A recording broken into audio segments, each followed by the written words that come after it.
Hello and welcome back to the Dan Cave, and welcome to part 5 of the Tamiya 12 scale Suzuki RGV Gamma video build series.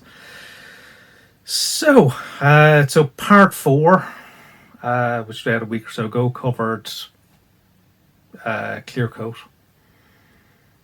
the bad clear coat that it was. This part is now going to progress on, as you can just see in the background, getting the frame together, finishing off the wheels as well because they've been 2K'd, engine, exhausts, and into the kind of semi-assembled bike that's there behind me.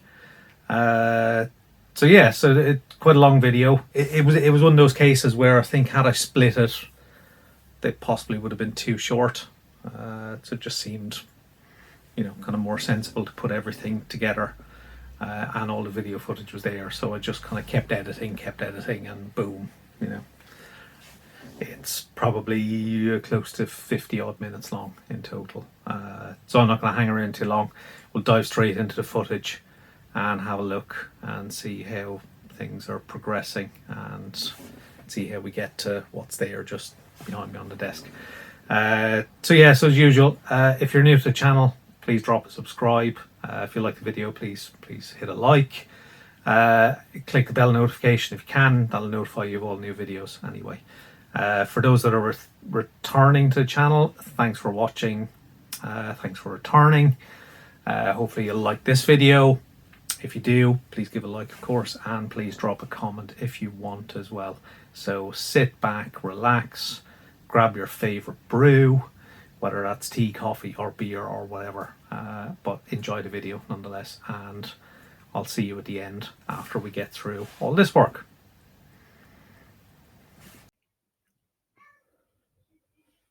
So as said in the introduction, this is all about engine, frame, exhausts. So the first step today is the airbox for the engine. So it consists of 1, 2, 3, 4, 5, 6 parts in total. So they're all being removed from the sprue using my D-Spay single-sided cutters, which I have to say, actually, I'm quite impressed with. They do cut extremely well and extremely close.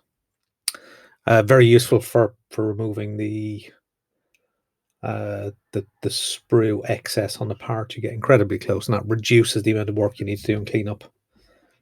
So well worth the investment.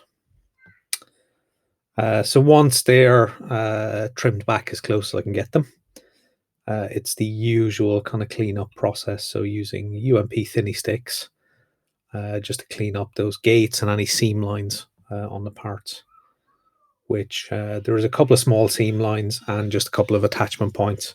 So a fairly easy job. Once I'm happy with that, it's a case of just popping the parts together, grab some Tamiya extra thin, and let the capillary action just run in along the joint. And they will be nicely secured once that has cured properly. So once the two kind of bigger parts are done, you can glue them together again with Tamiya extra thin. Just hold them together. That'll run its way into the joint. So this seam join, there'll be a little bit of cleanup on that later, but it's not too excessive, and to be honest, it's not very visible anyway once it's on the bike. And then there's a couple of pieces along the side, and they just pop straight on with a little bit of extra thin as well. So that can be set to one side to begin the curing process, which shouldn't take too long. So while that's going on, I can come back to the kind of main sprues and start getting the main engine block off the sprue. So there's two main halves to the engine, and then there's basically two halves to each cylinder head, and they kind of assemble to each side beforehand, as you can see. So basically you have a pair of cylinders on each half of the engine, And then the two engine halves can be secured together again with some Tamiya extra thin.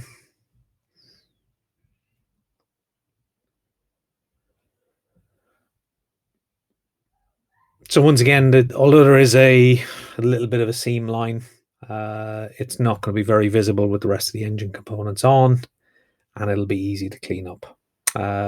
So yeah, so off screen, the frame has been primed. So it's primed in UMP black. And there's a couple of parts on the frame which are called out as staying as X18 on the Tamiya instructions. So all I'm going to do is basically mask off those bits. As you can see here, I'm just running a cocktail stick around where that little raised area that's going to stay in X18. I'm just going to score it with a scalpel blade. So rather than prime it, paint it silver, and then go back and mask and paint some black bits, I'm just going to leave the black primer. Because the UMP black actually is it's not quite a full matte. Not quite semi-gloss, not quite there, but close enough for what I need for this. And there's my head and receding hairline getting in the way with my glasses on, top of my head. So I'm short-sighted, so actually I can see close up better without my glasses on.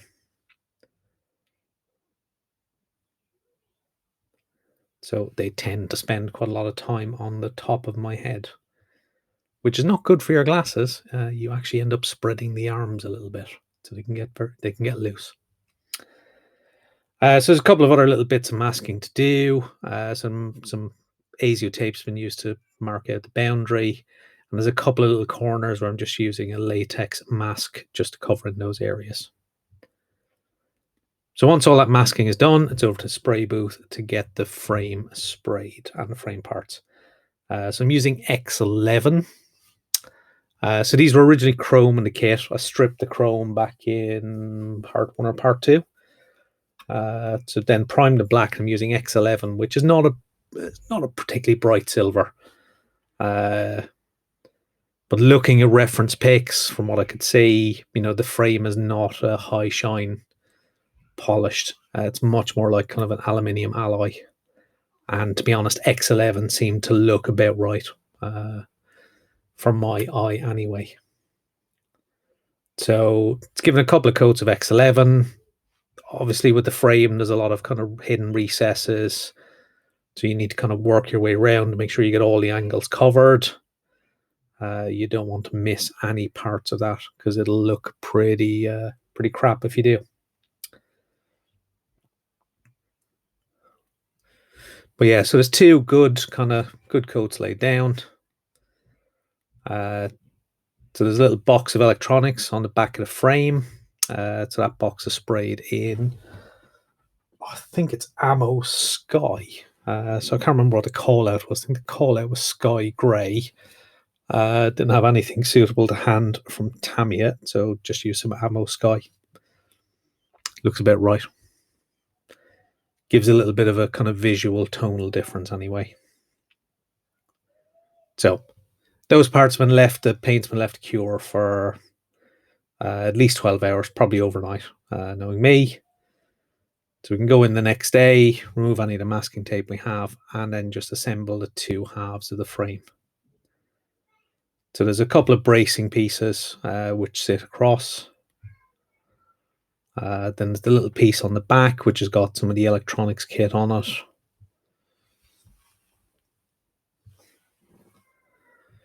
One of those parts that'll basically never be seen again. Might just get a hint of it through the rear fairing, but essentially becomes invisible once you've done this. So once all those parts are put in, we can then join the two halves of the frame together. And they should nicely match up each side. This is a Tamiya kit, so, expected the fit to be good, and it delivered. So they go together without any bother whatsoever. So that is the frame complete.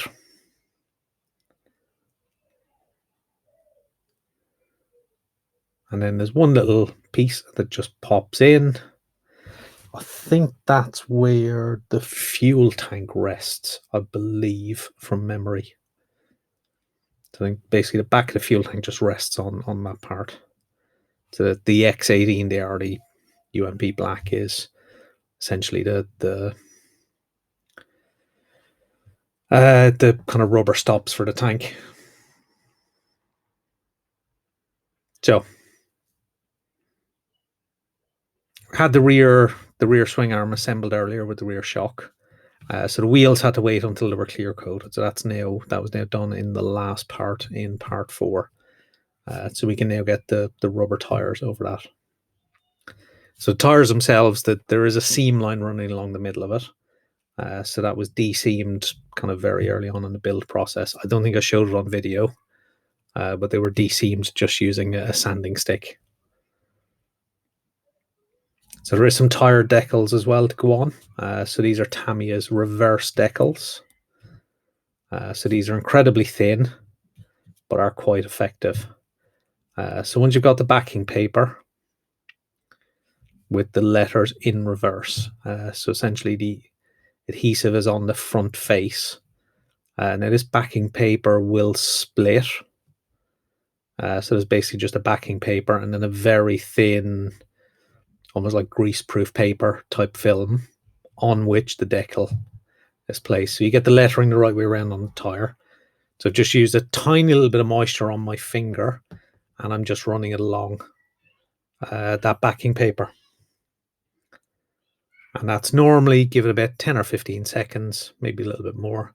That's normally enough, and you can pull that backing away, and then you're left with the tire manufacturer's details on the front. In this case, Michelin Pilot. So that process is then repeated for each side of the tire, front and rear. So 4 decals in total. So we're going to use the rear now. So we had the rear disc painted from when I did the rear swing arm. So a little bit of CA glue on the back of that. There is a little locating pin on the back of it, and that will sit into a mark on the actual wheel itself. And then it's a case of squeezing that wheel and tire into the rear swing arm. It's a little bit of a tight squeeze, but it does go in. So just carefully kind of work it in, try and spread it a tiny amount, and it will slot into place. So once you get those holes lined up, there's a long screw in the kit which will go through, and then you can use the supplied screwdriver to tighten that up. If you're a high roller, you can splash out on some expensive screwdrivers. Generally, I find I end up using the ones in the kit.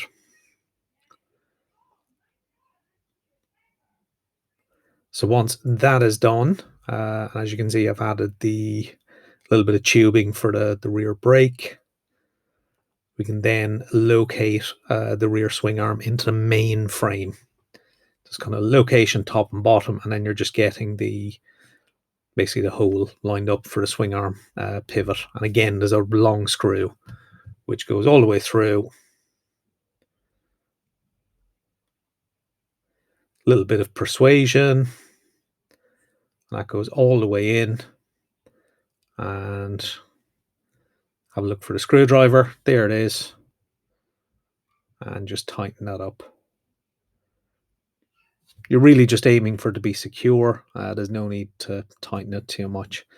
So that is basically the frame, swing arm, and rear tire done. Just kind of the first step in this particular video. So engine and airbox have been sat nicely curing. So it's nice little bit of cleanup work on the join between the airbox. Couple of little small seams around the kind of radiator, the airbox intakes. Again, back to UMP thinny stick, just to knock them back a little bit. And once I'm happy with that, the buffer will finish them off quite nicely. And then similar process on the engine.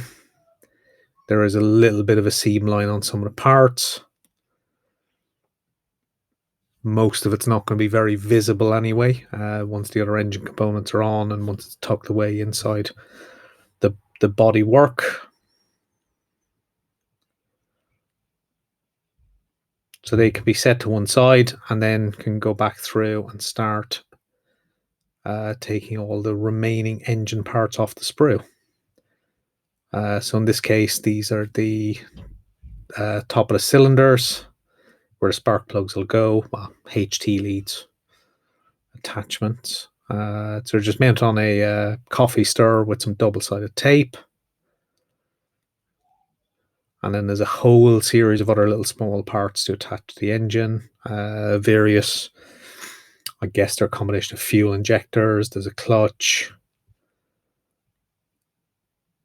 And a couple of other pieces. So all of them are cleaned up and mounted in similar to fashion as shown on screen. So then they're all primed in UMP black. And in this case, I'm going back over them with XF56, which is the Tamiya metallic grey. So that's used on most of the engine block and some of the parts around the outside of the engine. I guess the gearbox and clutch side of the engine.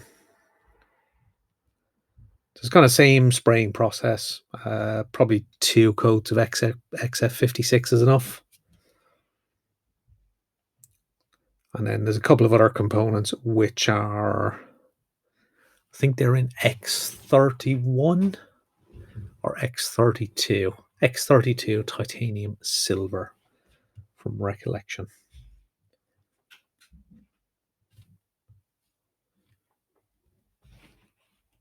So once that metallic grey has had a couple of hours curing time, I need to mask off the engine because the cylinders are basically done in XF16, which is flat aluminium from recollection. Yeah, it is. So they've been sprayed over in the spray booth. Left cure for probably half an hour or so before I remove the masking tape. And then we can go around and remove all that masking tape. And you can see that nice contrast between the XF56 and XF16.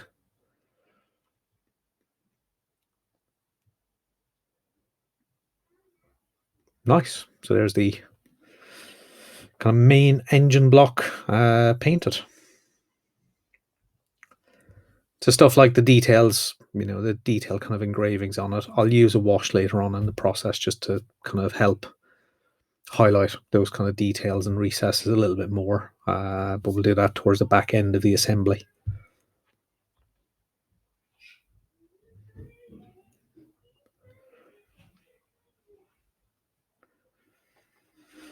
So it's back to the instructions to have a look for some of the detailed paint callouts for the remainder of the engine. And as we can see, I'm staring at the engine going, okay, that looks complete. So some of the other smaller parts of the engine have a variety of different color callouts. They are, for me, I tend to brush paint them, particularly when they're the very small details. You could spend hours masking when, to be honest, for these components, the doing them by brush is just as easy. So there's a call out, I think it was silver and probably some copper.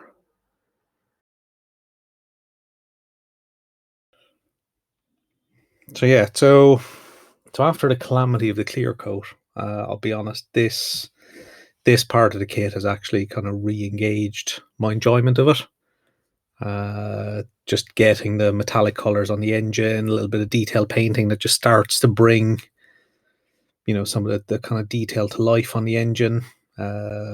Once again, on the top of the cylinders, a little bit the headers, there's a couple of bolts. They get called out in gold using Tamiya X12 gold leaf for that. But yeah, so in some ways, the clear coat, the problems I had in the previous part were a little bit kind of demoralizing, but all the kind of frame and engine stuff has kind of really got me back enjoying this particular kit. So hopefully, this part of it matched with the not great clear coat, it'll still look an acceptable finish. So once all that element of kind of detail painting is complete, it's time to start some of the detailed assembly.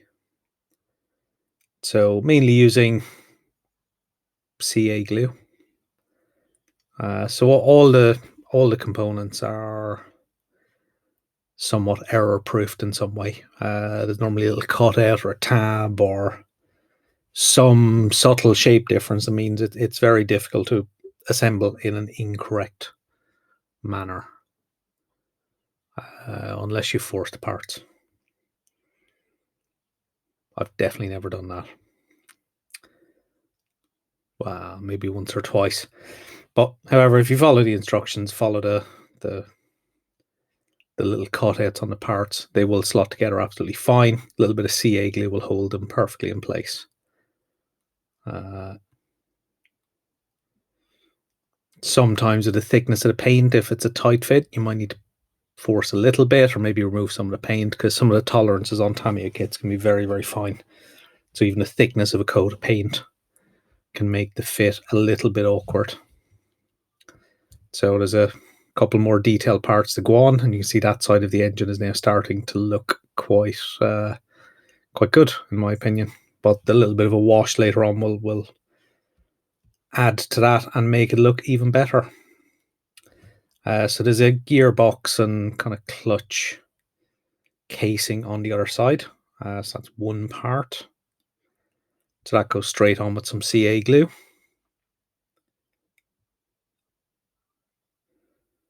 So that is all nicely gone together.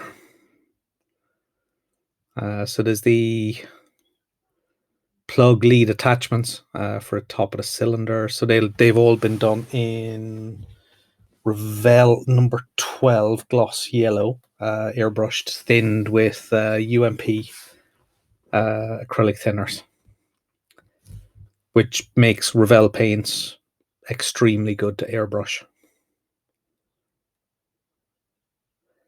So they all get installed. It is important to note the orientation because that affects how the hoses will attach and exactly how long they are. So it is crucial that you get them oriented correctly. So the clutch cover, that's been done in X31 titanium gold. There's a couple of little call outs for X32 and some copper as well, I believe. So that's just been brush painted once again, detail paint. As you can see in this segment, I've actually using my Optivisor. So I believe I'm using it on 2x magnification, and that actually makes some of the detailed paint work very, very easy to do. There is a very limited kind of optical range, but once the parts are in that range, that 2x magnification makes them very workable. Makes it quite easy to pick out the details.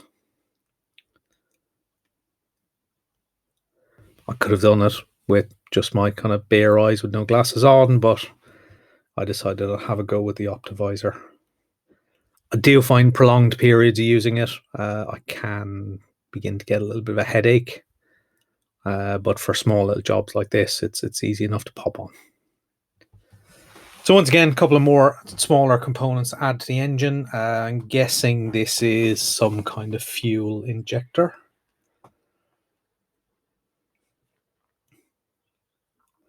Yeah, that's what it kind of looks like. So it's just a case of identifying the two locating pins, two locating holes, small amount of CA glue, hold the pieces firmly together, and that will bond in 5 seconds.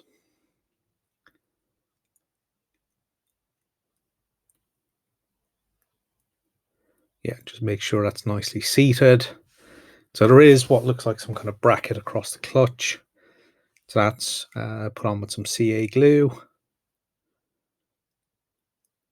And there's a little bit more then put on the engine block itself. And that clutch part will just sit on the side of the engine. Didn't sit as flush as I thought it would, but looks okay nonetheless. I have seen them sit a little bit closer in, but it's okay for what I need. And then the last part of the assembly is the airbox, which has just been left in the UMP black primer. It's close enough to a semi-gloss for me. And that's the main part of the block assembled.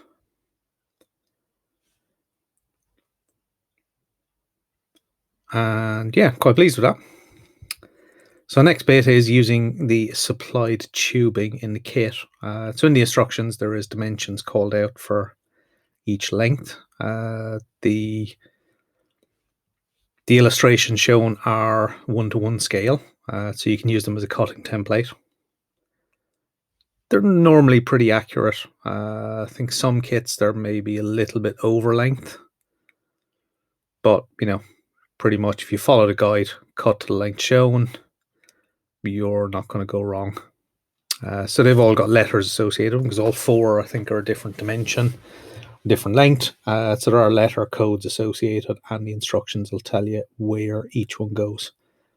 So it's worth watching out for the orientation of each of these parts, just to make sure you're getting the right cable on the right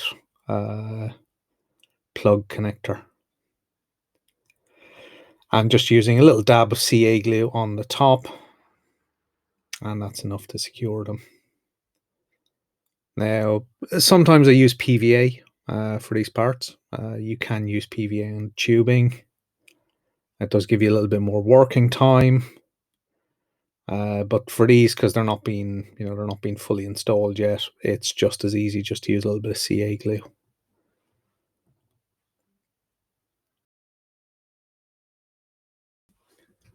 So that is the basics of the engine block done, I think.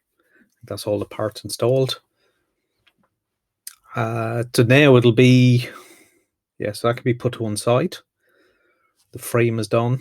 So there is some work on the radiator, which will come up later, because that was all kind of primed and painted along with everything else.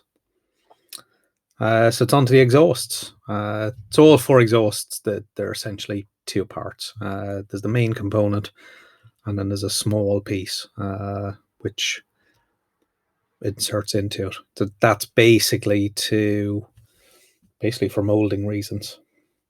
So there is a seam line on pretty much all the exhausts, so that will need dealing with. But once all those parts are assembled and cured, those seam lines can be dealt with some UMP thinny sticks. So it's kind of the standard process for how the seam lines are dealt with. Work your way through the grits, and often I'll just go up to basically an old 220 thinny sponge. When it's a bit worn, that it effectively works as a finer grit. But yeah, you just got to work your way through it, get rid of those seam lines.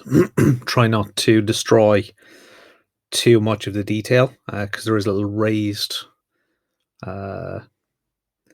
marks around the exhaust to represent those weld seams.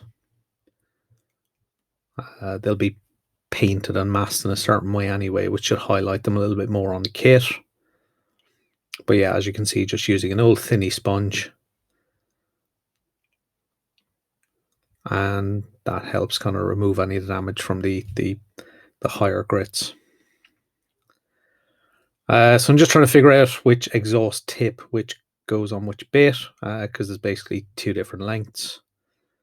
So once that's sorted, pop that on, and then there's the very tip very tip of the exhaust tip. So there's a kind of muffler part, which is 2 lengths of, and then an exhaust tip. So again, they have little alignment features, which will align them correctly. Make sure they match the instructions as well and the orientation. Once I'm happy with that,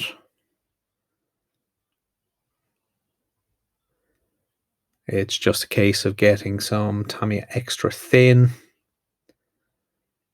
and just run that into the join, and that will secure them absolutely fine. So once that's done for all 4 exhausts, they're primed in UMP black. Then I think I give them a coat of X11 silver.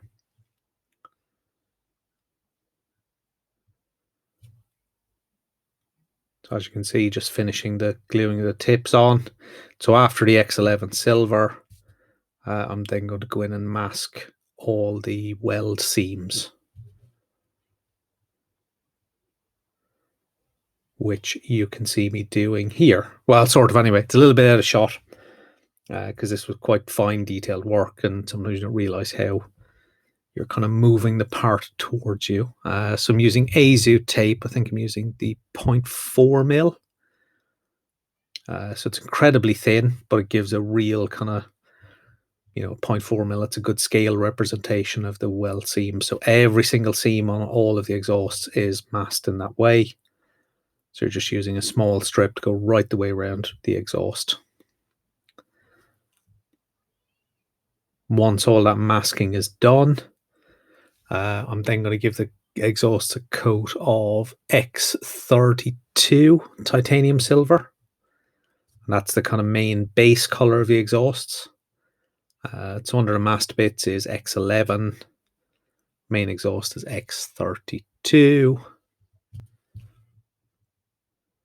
Once that's done, we can then go in and start using some exhaust kind of stain colors to give that nice heat effect on the exhausts. But as you can see, it is an incredibly fiddly job. I think in total, all the masking took me about, probably about an hour, hour and a half maybe. Which, considering it's just laying down simple straight lines of tape, seems excessive. But you're trying to get it accurately placed. It's very thin, and you're trying to get it to line up properly. So once it's been airbrushed in X32, we're now going to go and do the hot colors. So I'm using the Tamiya clear colors, thinned with, I think it's Mr. Hobby 110 aqueous thinner. So we're using the clear blue, basically following over where the weld seams are, just to fade in some of that blue heat staining. So you're being very, very light on the trigger, quite low pressure, quite thin as well, probably about 60% thinners. And you're just building up that kind of blue effect.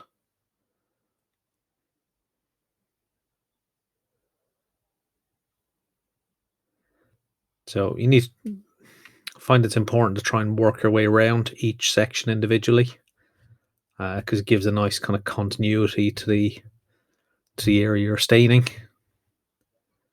Generally, the blue bits tend to sit around the weld seams. If you look at pictures, it's got kind of striped pattern to the exhaust when you look at pictures. So that clear blue is then put on each of the exhausts. So all 4 of them. Once I'm happy with that,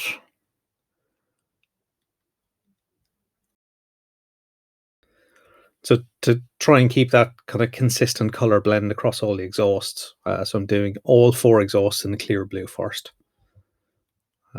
So I'm not just doing one exhaust and running through the color, so all 4 of them will get the same blue effect staining. Obviously that saves on color changes in the paint cup, etc., but also makes it easier to have every kind of exhaust have a similar look. Because obviously as the paint dries and you add different colors, the color tones can change a little bit, so it can be hard to kind of match and recreate that effect if you do it in different steps. So if I just do all the blue first, and basically just trying to follow those kind of main seam lines around each of the exhaust pieces. So I've literally just shot out all that blue straight through the airbrush. I've not cleaned out the cup, and now I'm dropping in some clear yellow.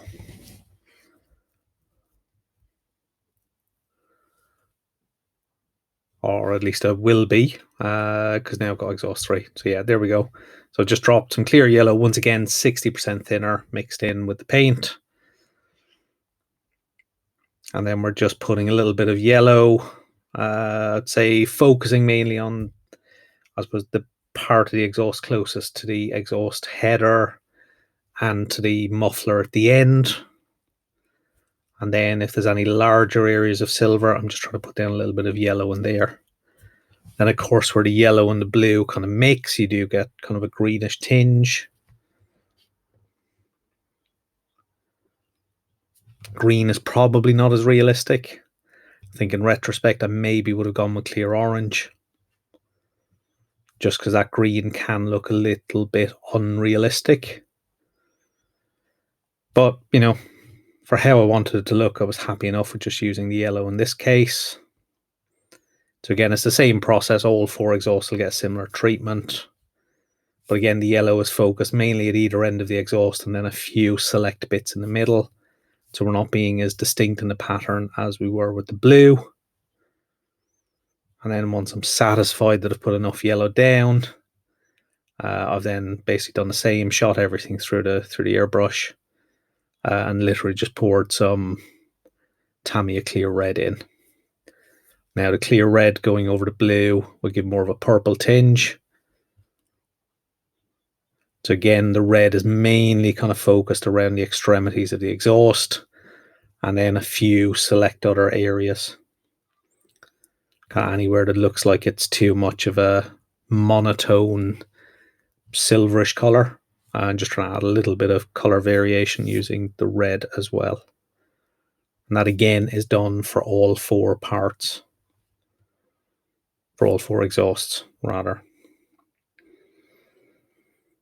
So they've all been done, they've all been given a couple of hours drying time. And now it's the, well, actually turned out to be, normally removing masking is a quick job, but because these are all very fine 0.4mm pieces of masking tape, it actually turned out to be relatively long process just to try and get all that masking tape removed. So the main objective here is to, first of all, get the masking tape off, but also making sure you don't damage the underlying paint. So be very careful how you use the tweezers.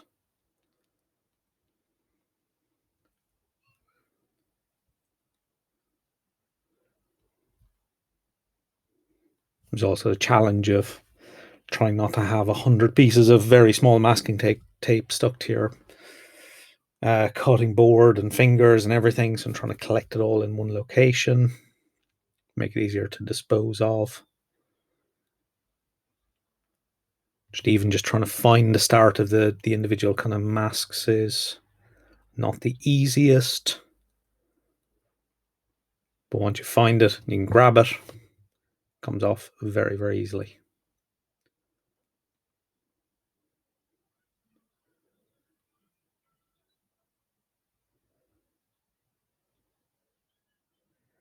So I think that I suppose the main kind of time slowdown on this part is just trying to avoid damaging or scratching the paint, because it's not a single color. It'd be quite hard to repair. And if you're, you know, kind of Sod's law would suggest if you do scratch it, you're going to scratch it in one of the highly visible areas rather than a part of the exhaust that's kind of hidden or buried behind some other component. So it's worth, you know, putting in the effort and having a little bit of kind of careful patience with this bit.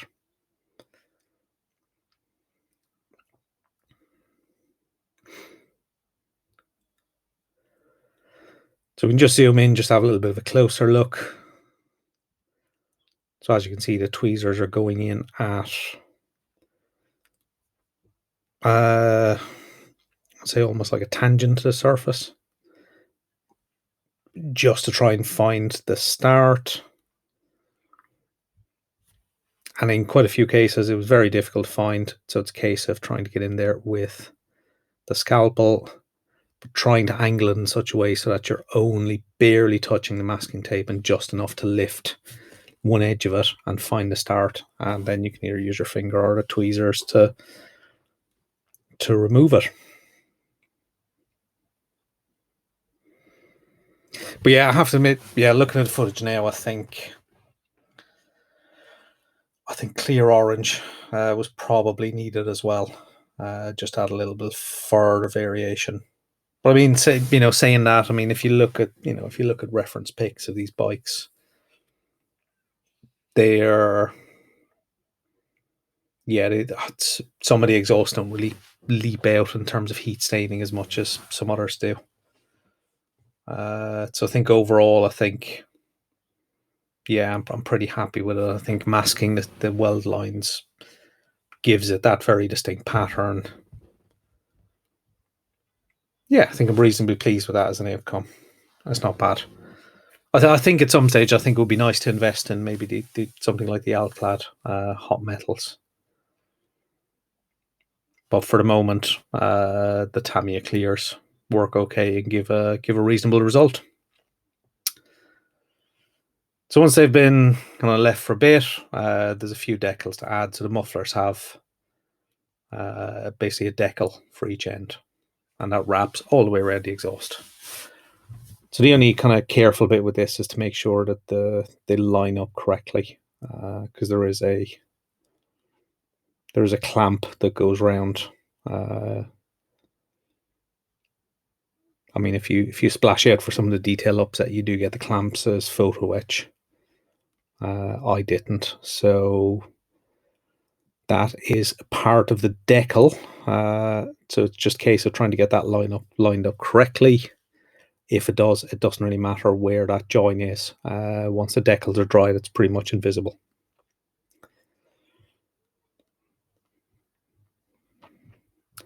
So a couple of the parts that were done off screen, very similar to everything else, as parts for the radiators.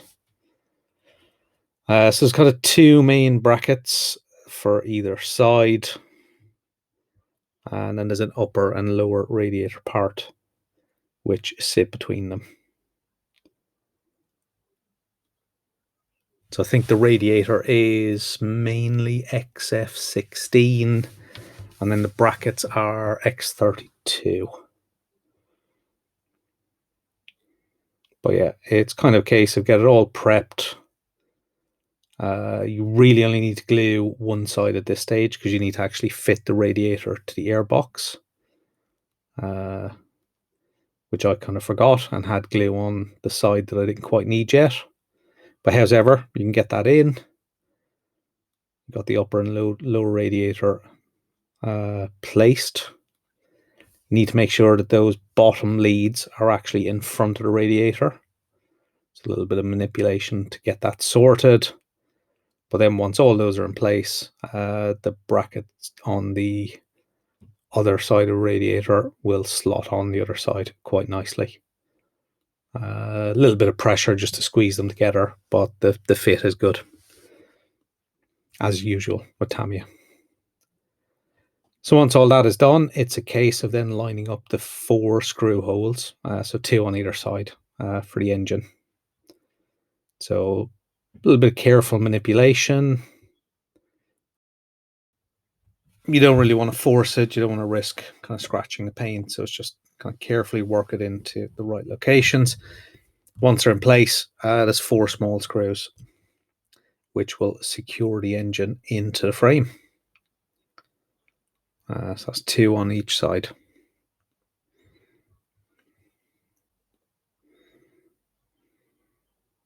So now on some bike builds, I have left basically the entire bike disassembled, just got everything fully painted and left everything until one kind of big final assembly job. But I thought for the purpose of the videos, I'd kind of do it in sub assemblies and show the progress as I go. So now that the engine is installed, I can attach up these ignition leads to the correct locations. So once again, it's a case of following the instructions. Make sure you connect them to the right location.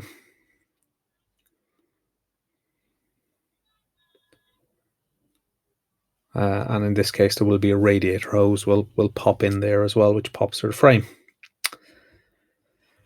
So now that the kind of engine is complete in the frame, it's worth doing a little bit of a pin wash.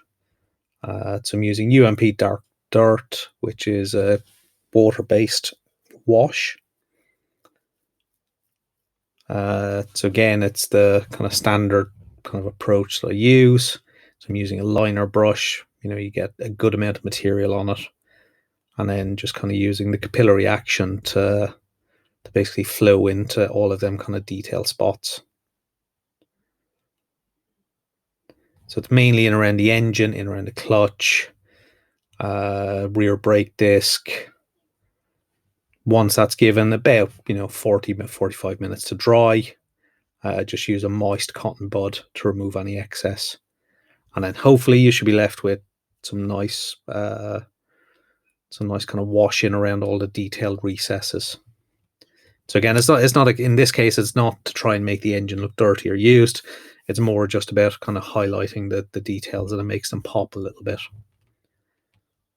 just to accentuate the kind of shadow areas. But yeah, I think all in all that's come out kind of reasonably well.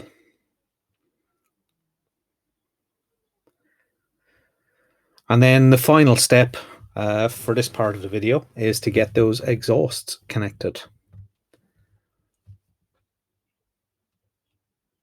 So you basically start with the bottom exhaust pairing. So you do one first, get it glued into the appropriate cylinder. Then there's a screw which will attach it to the bracket. There's a little bit of CA glue for the other cylinder, and that exhaust will slot in there. And then again, it's just kind of holding in the right location, and then there's another screw to go into a mounting bracket. And then there's a small bracket which joins the two ends of the exhaust together. So a little dab of CA glue on that.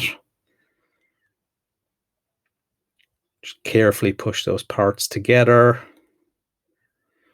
And then just use the tweezers just to make sure they're fully mated.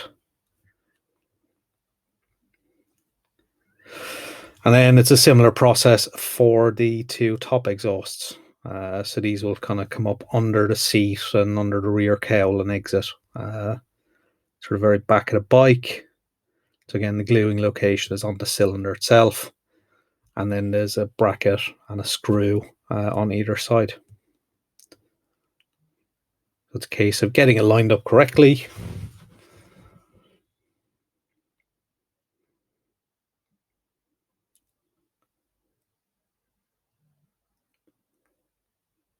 And then get the appropriate small screw in place.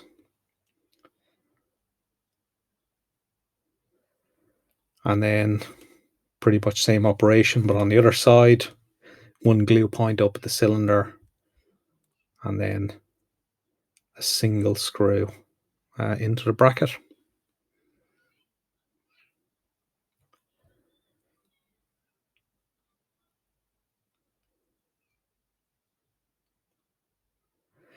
And that basically brings this part to its conclusion. So we've done the frame, the engine, the exhaust, radiators. So all of those bits primed, painted, assembled. But the very last step, of course, to get on the Instagram feed is a quick snap of the final piece of work. Wow. Okay, so there was a lot of stuff packed into that video. you guys won't believe the amount of footage I've gone through. You know, the camera's pretty much recording the whole time building. Considerable amount of me not doing very much either. It's quite funny looking back at some of the videos and just sat there and I'm not doing anything, so I'm obviously chatting to people or thinking. But regardless, there was a lot of kind of stuff to edit down to try and keep the video to the 50 odd minutes it's at. But you know, you can see the progress. I think the engine, exhaust and stuff, that's all gone so much better than the clear coat on the bodywork did. So I'm kind of back liking this build again. So that's part 5 done. Depending on how much effort there is in it, but certainly part 6 will probably pick up on the forks, basically the front end of the bike, so forks, handlebars, yokes, that kind of stuff, instrument displays, and depending on how much footage there is, that will either be a standalone part, or if that's quite short, we'll get that and final assembly. Because there's always little bits and pieces, like there's little things like, you know, there's the filler cap, there's the seat I need to do, there's like an under cowl for the rear part of the cowling to go in, so there's lots of little parts I need to get done. But I think if the forks and the brakes and stuff are not as long as I think, if they're about as long as I think they're going to take, we might get to the finish by part 6. But anyway, hopefully that'll be out, I won't say in the next week or two, probably about 3 weeks, because Telford is coming up this weekend, assuming this video goes out before this weekend. Which should do. So Telford's coming up this weekend, so I won't get much modelling done. The week after that, I then have a work trip or I go away for a week. So, you know, if I get the time in, hopefully it'll be 2 to 3 weeks. I'll get the editing done and we may actually get it to the finish. So thanks for watching. If you've liked the video, please pop a like. If you've not subscribed, please drop a subscribe. Hit the bell notification, let you know what's coming out on the channel as it happens. So thank you for those that have lasted to the end. Thank you for watching, and I hope to see you very soon. So thank you everyone, and bye bye.